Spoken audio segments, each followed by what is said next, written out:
మొదటి రోజు అంత్యక్రియలు, రెండో రోజు నిశ్శబ్దం, మూడో రోజు ఉదయం శవం మాయం, సమాధి ఖాళీ. ఊరిలో ఒకే మాట, దెయ్యాలు వచ్చాయి. కానీ నిజం మాత్రం దెయ్యాల కంటే భయంకరంగా ఉంది. ఈ వీడియోని స్కిప్ చేయకుండా చూడండి, చాలా ఇంట్రెస్టింగ్ గా ఉంటుంది. వీడియోలో మంచి మంచి ట్విస్ట్లు కూడా ఉన్నాయి. ఇందులో ఒక డాక్టర్ క్యారెక్టర్ ఉంది. అతని గురించి మీ ఒపీనియన్ ఏంటో కామెంట్ చేయండి. వీడియోని లైక్ చేసి స్టార్ట్ చేయండి. ఈ గ్రామంలో ఒక కథ నడుస్తుంది. శ్మశానంలో భూతాలు తిరుగుతున్నాయని, అవి చనిపోయిన వారి శవాలను రెండో రోజు రాత్రి మాయం చేస్తున్నాయని, ఎవరైనా శ్మశానం వైపు వెళితే వాళ్లకు వింత శబ్దాలు వినిపించాయని, గాలి ఆగిపోతుందని, చీకట్లో నడిచే ఆకారాలు కనిపిస్తున్నాయని, కానీ ఎవ్వరూ అడుగుల గుర్తులు గమనించలేదు. ఎందుకంటే భయపడే మనిషి ఆలోచించడు. మనిషిని చంపేది ఎప్పుడూ భూతం కాదు, కొన్నిసార్లు భయం, మరికొన్నిసార్లు అజ్ఞానం. చిన్నపాలెం అనే గ్రామంలో చనిపోయిన తర్వాత పూడ్చిన శవాలు మాయం అవుతున్నాయని అందరూ అనుకున్నది ఒక్కటే, ఇది మనుషుల పని కాదు. ఎందుకంటే మనుషులు ఇంత భయంకరంగా ఆలోచించరని వాళ్ళు నమ్ముతున్నారు. ఆ ఊరిలో విక్రమ్ అనే ఒక అతను ఉండేవాడు. అతను సిటీలో జాబ్ చేస్తున్నాడు. అతను ఈ కథలన్నీ నమ్మి ఈ ఊరికి రాలేదు. అతను వచ్చింది ఒక్క ప్రశ్నతో, ఎందుకు ఎప్పుడు రెండో రోజు రాత్రి? అతని తండ్రిని కూడా ఇక్కడే పూడ్చారు. రెండో రోజు సమాధి ఖాళీ. అప్పుడు కూడా గ్రామం ఇదే చెప్పింది, భూతాలు తీసుకెళ్లాయి. విక్రమ్కు ఆ మాటే భయంగా అనిపించింది. కానీ అతను అంత సులువుగా నమ్మలేదు. ఎందుకంటే ఇది చాలా సులువు సమాధానం. విక్రమ్ గమనిస్తాడు, ప్రతిసారి శవం మాయమయ్యే ముందు రోజు గ్రామంలో ఏదో జరుగుతుంది. శ్మశానం దగ్గర దీపాలు ఆరిపోతున్నాయి. రాత్రి ఒక పెద్ద అరుపు వినిపిస్తుంది. ఎవరో తెల్లని గుడ్డలు వేసుకుని చీకట్లో కదులుతున్నట్లు చెబుతున్నారు. ఇవన్నీ యాదృచ్ఛికం కాదు, ఇది భయాన్ని తయారు చేసే ప్లాన్. అయితే ఆ గ్రామంలో కొన్ని రోజుల తర్వాత మరొకరు చనిపోయారు. విక్రమ్ రెండో రోజు రాత్రి అక్కడ దాక్కున్నాడు. సమయం రాత్రి 2:10. ముందు భయపెట్టే అరుపు, తర్వాత చీకట్లో కదలిక. గ్రామస్తులు ఇల్లు తలుపులు మూసుకుంటారు. అదే సమయంలో శ్మశానం వెనక వైపు నుండి 3 మనుషులు. వాళ్ళు తెల్లగుడ్డలు వేసుకోరు, వాళ్ళు భయపడరు, వాళ్ళు పని చేస్తారు. శవాన్ని నిశ్శబ్దంగా తీస్తారు. భూతం కాదు, ప్లాన్ చేసిన దొంగతనం. విక్రమ్ చాలా నిజాలు తెలుసుకున్నాడు. ఈ గ్రామంలోనే ఈ పనికి సహకరిస్తున్న వాళ్ళు ఉన్నారు. వాళ్ళు ఎవరు అంటే, శ్మశాన కాపలాదారుడు, ఒక ఆసుపత్రి డ్రైవర్, ఒక గ్రామ పెద్ద. వాళ్ళకు తెలుసు, మనుషుల మీద అనుమానం వస్తే పోలీసులు వస్తారు, కానీ అదే భూతాల మీద ఎవరో కేసు పెట్టరు. అందుకే భయాన్ని ఆయుధంగా మార్చారు. భూతాల కథలు, అరుపులు, నాటకాలు అన్నీ సృష్టించారు. గ్రామం భయంతో నోరు మూసుకుంది.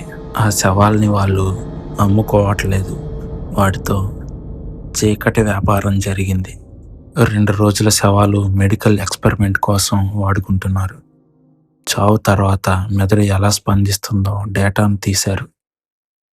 మనిషి చనిపోయాక కూడా ఎంతవరకు వాడుకోవచ్చో చూశారు. భూతాలు కాదు, మనుషులే రాక్షసులయ్యారు. విక్రమ్ ఊర్లో అందరికీ నిజం చెప్పిన తర్వాత ఆ రాత్రి ఊరు నిశ్శబ్దంగా లేదు. దెయ్యాలు లేవని తెలిసిన మనుషులే శవాల్ని దొంగిలించారన్న నిజం అందరి మనసులో ఇంకా ఎక్కువ భయాన్ని నింపింది. దెయ్యం కంటే ప్రమాదకరం మనిషి. ఎందుకంటే దెయ్యానికి కారణం తెలియదు, మనిషికి మాత్రం ఒక ఉద్దేశం ఉంది. గ్రామ పెద్దలు పోలీసులకు ఫిర్యాదు చేస్తారు, కానీ పోలీసులకు అక్కడ ఒక ఆధారం కూడా దొరకలేదు. విక్రమ్ ఒక కొత్త విషయం గమనించాడు. ఆ ఊర్లో చనిపోయిన వృద్ధుల శవాలు మాత్రం మాయమవట్లేదు, కానీ అకస్మాత్తుగా heart failure, heart strokes, brain damage, ఎలాంటి కారణాలతో చనిపోయిన యువకులు, మధ్య వయస్సుల శవాలు మాత్రమే మాయమవుతున్నాయి. అతనికి వచ్చిన ప్రశ్న అతని వెన్నులో వణుకు పుట్టించి, అది ఏమిటంటే, ఇవి న్యాచురల్ డెత్సా లేదా ప్లాన్ చేసి మర్డర్స్ చేస్తున్నారా? ఇలా సెలెక్ట్ చేసుకొని చంపాలి అంటే దాని వెనక ఒక డాక్టర్ ఉండాలి. ఆ ఊరిలో ఒక పాత డాక్టర్ పేరు వినిపిస్తుంది, డాక్టర్ శివనాథ్. 15 ఏళ్ల క్రితం medical licence cancel, brain research మీద అబ్సెషన్, మరణం తర్వాత కూడా మెదడు పనిచేస్తుందన్న థియరీ. అప్పట్లో ఎవరూ నమ్మలేదు. ఆ రాత్రి మరో డెడ్ బాడీ. ఈసారి విక్రమ్ సిద్ధంగా ఉంటాడు. శ్మశానానికి దగ్గర సీసీటీవీ, టార్చ్ లైట్లు, గ్రామ యువకులు. కానీ ఉదయం అయ్యేసరికి శవం మాయం. ఎటువంటి అడుగుల ముద్రలు లేవు, ఎటువంటి వాహనం లేదు. మళ్ళీ గ్రామం భయంతో నిండిపోయింది. విక్రమ్కి అసలేం జరుగుతుందో అర్థం కావడం లేదు. డాక్టర్ లేని సమయంలో డాక్టర్ ఇంటిని పరిశీలిస్తున్నాడు. అక్కడ ఒక బుక్ మీద ఇలా రాసింది: మనిషి కాదు, మెదడే చివరగా చనిపోతుంది. ఇంకా డాక్టర్ ఇంట్లో కొన్ని ఇంజెక్షన్లు దొరుకుతాయి. అవి ఒక మనిషిని కొన్ని రోజుల పాటు చనిపోయినట్టు కోమాలోకి తీసుకుపోతాయి. శవాన్ని చంపిన తర్వాత కాదు, చనిపోయినట్టు కనిపించేలా చేసి తీసుకువెళ్తున్నారు. అంటే కొన్ని కేసుల్లో వాళ్ళు ఇంకా పూర్తిగా చనిపోలేదు.